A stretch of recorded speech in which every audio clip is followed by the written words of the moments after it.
आज दिवसभरातल्या 3 महत्त्वाच्या बातम्या ज्यावर असेल झी 24 तासचं लक्ष। आजचा दिवस सुद्धा गाजतोय तो एसटी कर्मचाऱ्यांच्या आंदोलनामुळे।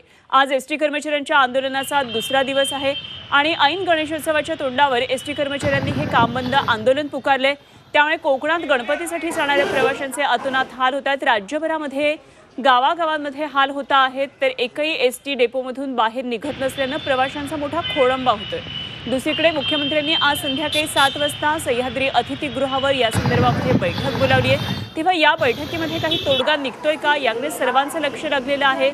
तर एसटीच्या आंदोलनाच्या पार्श्वभूमीवर एसटी वाहतूक ठप्प होऊ नये यासाठी एसटी महामंडळ सतर्क झाले आणि आजपासून दीर्घ काळासाठी करार पद्धतीने चालक नेमण्यासाठी एसटी प्रशासनाची चाचपणी सुरू होतीये अशी माहिती कळते। तेव्हा एकूणच या तिन्ही बातम्यांमुळे आज दिवसभर एसटी कर्मचाऱ्यांच्या या संपाकडे या आंदोलनाकडे लक्ष असणार आहे।